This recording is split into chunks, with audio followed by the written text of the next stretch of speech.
Yeah, what's good, beautiful people? It's LIFESTECH on your screen, and you've been asking me, let's talk about the Hatchback T1 and the MG4. We're going to be talking about the MG4 right here, guys. The little MG is even lighting up right here, so it's going to be glowing at night. Everyone's going to know you're riding the MG, of course. It's popular. You got to be proud of it. And this is a budget-friendly, traditional hatchback that you may want to stick around, and let's see what the car has. You see this beauty? Man, this is impressive. You have your impressive daytime running light, and it's purely an EV, so this is where you charge. You have your DC fast charging and your AC slow charging, and guys, this car actually charged from 10 to 80 in 40 minutes. One of the things you're gonna notice, like, it still has its traditional handles, okay? There are no flush-in handles like the Hatchback T1. Now, when you come to the back again, you have these little impressive beauty spoilers that we have right here, which I think is great. And the rear of this car is what is really catching me, you know what I'm saying? Like, you really wanna love to ride this. This is impressive. Take a look at that rear, man. You have the MG4, and do you know how you open the trunk? Like this. So you just slide your finger in, and you have this massive trunk right here. And when I say massive, you're taking a look at this right here. No, I'm not talking about just this right here. I'm talking about you being able to take this out because it's purely an EV, and you're gonna have that massive trunk right there. So you can actually take out all of this, and you can already have a lot of space like that. You know what I'm saying? This is great. And you have this, guess what, Tim? Take a look at the tail lights, man. This is impressive, right? It's really nothing fancy. When you start at the door right there, staring at the door, the material again is your common materials, okay? They actually kept everything simple right here, plastic handles, everything. I think it's cool. The dash again, the material, I think it's cool. And right here you have clothing. Guys, of course, they're gonna have cheaper materials. This is just a hatchback that sells around 10 to 13,000 US dollars. You're not expecting them to put Alcantara right here, or do you? And one thing that I'm surprised again is they actually have this digital instrument cluster right here, kind of modern, small, like that of a Mercedes. Even this is what Mercedes is using as their screen. This is madness. Mercedes, wake up, man. Right here again, they have their 12.8-inch screen, which is super impressive. And when you go to other models, you can have about their 15.6-inch screen right here. You have this right here, control your temperature on the car, and that's your air vents right there. Much as this car is a traditional hatchback, it's also super modern with the fact that you can also use your voice to control things in the car. 你好，明姐。打开车窗。正在为你打开主驾车窗。打开所有的车窗。正在为你打开全部车窗。关闭全部车窗。正在为你关闭全部车窗。打开遮阳帘。帮你把遮阳帘打开了。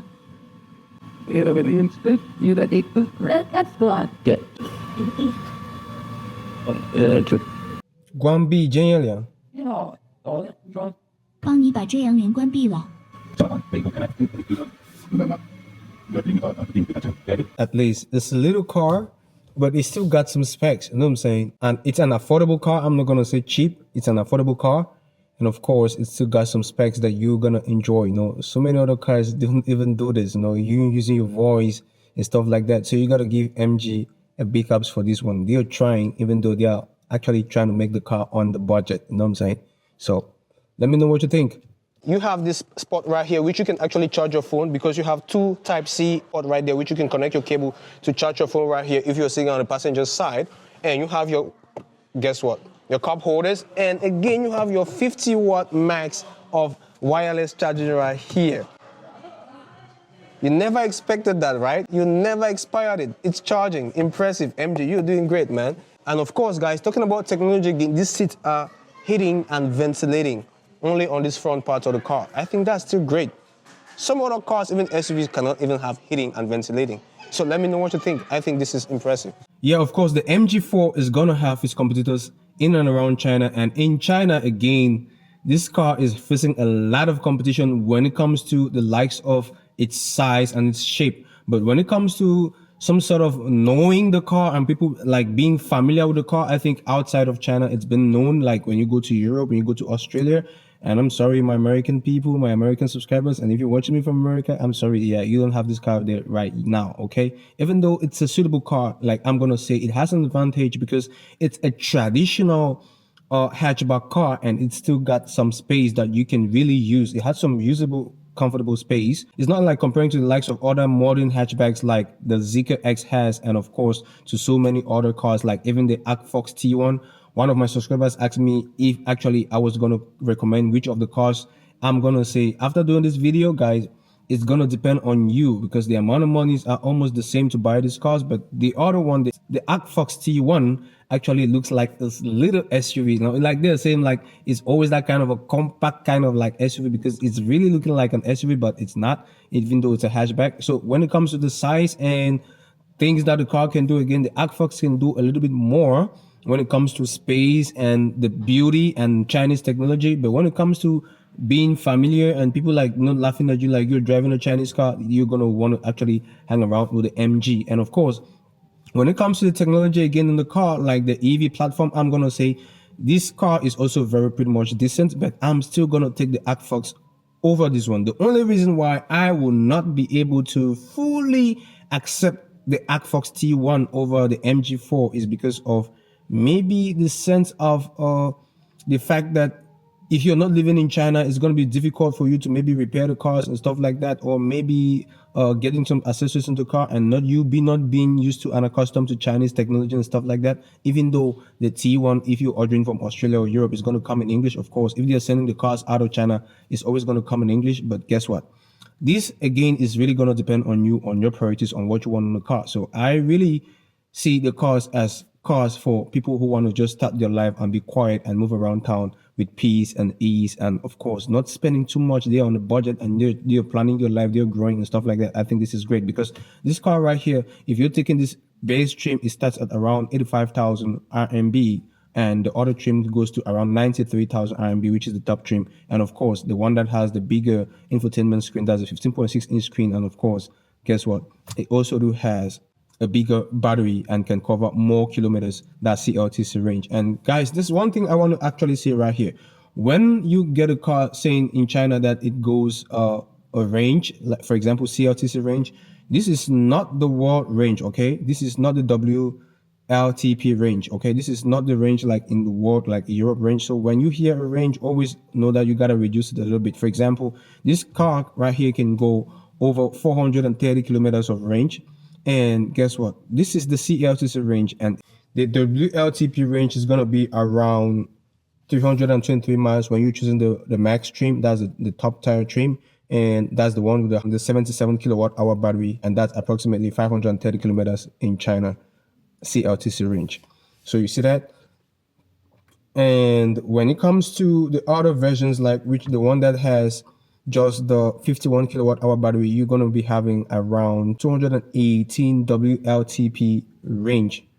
So let me know which one you're going to choose. When you talk about range again, you got to always consider the condition of the car, like what you're using the car to. If, for example, if you're turning on your heating and ventilating like this car actually has, therefore you're going to be using more power, and of course it's going to affect the range. And of course your terrain, the kind of terrain in which you're riding the car, is also the road in which you're riding the car is also going to affect the range.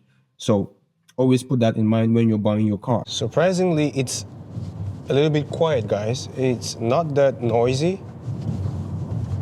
And the bounce on the road again, I think it's like normal, okay? I'm not gonna say it's super impressive, no, but it's normal. It's okay for a car like this. And you have your electric seats again, which means you can actually adjust your seats comfortable more than so many other cars, guys. And the benefits again with riding smaller cars like this is you can easily maneuver traffic and you can easily park them, especially in China. Cars like this are selling like crazy, you know what I'm saying?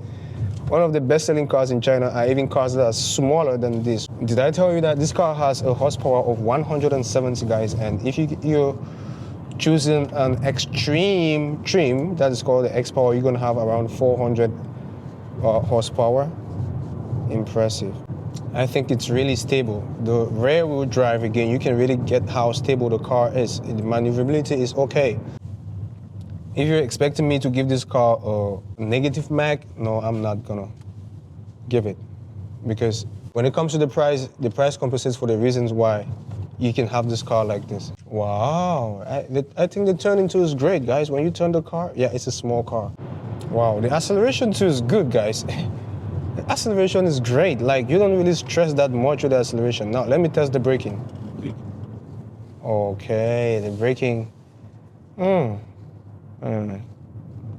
I've tested cars that are better than this in braking, but this is a hatchback. This is not an SUV. Guys, I hope you're not expecting the door to soft close. No, it's not going to soft close. Now, one of the most funniest part about this car is, as traditional as it is, you're hoping that you're going to be squeezing yourself right here at the rear. No, you're not squeezing yourself right here at the rear. You have some really considerable leg room right here. As surprising as it is, you still have some considerable amount of, get what, head space. Some hatchbacks do not even have this amount of head space. This is great. And since it's a hatchback, you're not expecting that you're going to put this down, okay? It's really a small car, so you don't have this to put down right here. So you can really comfortably carry 5 passengers in the car. Selling at just $10,000 to around $13,000. I think the car is great. Now, let me know what you think. You see this? When you touch your turn signals, you see what happens right here? Yeah, it shows on the screen. So since my turn signal is like left, this is what happens. And if I take the turn signal right, you're gonna see what's happening. See? Now that the turn signal is right, this is where you can actually see it right here without taking your eyes out of the road. You just bring it right here. You know what I'm saying? I think this is great. So when you put it like that, it changes. See, it shows you what's happening on the left side. When you go right, it shows you what's happening on the right side. Now, you know what, guys? Those of you who always complain like, I don't bring cars that are worthy of your budget. This car is really budget friendly, and especially for those who want to really start their life, or those who don't really give a damn about people saying the kind of cars you're driving and stuff like that. I think this is it for you. But one thing again I'm going to tell you is you cannot really take this car for long distance trips. Like if you have a journey for like 4 hours, you cannot use this car because you're going to be spending time charging it on the road. You know what I'm saying? So meanwhile, we enjoy our cruise and enjoy this car in style, guys. Let me know what you think about the MG4. Are you going to want to use this car for your daily activities? I think it's a good car for within city drive. You know what I'm saying? Yeah. Apart from that, you may not really want to like the car when you're going for a long trip because, of course, when it comes to the charging, even though it charges from 10 to 80 in 40 minutes, I think that's a long amount of time compared to the cars I've shot on my channel. And if you think I'm lying, go take a look at other cars that I've shot on my channel. They charge from, like, say, 20 minutes, 7 minutes, you know what I'm saying, 8 minutes and stuff like that. It can really accommodate 5 people. Of course, if the 5 people are not obese, I'm not throwing no shades to obese people, okay? But of course, you cannot have 5 obese people in the car. It's going to feel so tight. And you're going to stress the car a lot. And you're going to really have the range crying.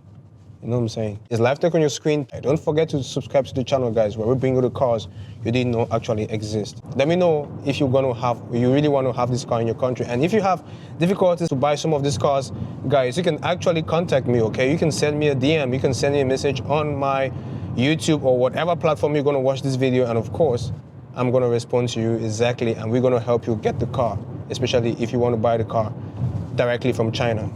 Selling at just $10,000 to around $13,000. I think the car is great. And please subscribe to the channel so that we can be able to reach more followers and be able to bring you the cars you didn't know exist from LIFESTECH. See you when I see you on my next video. Peace out. Bye-bye.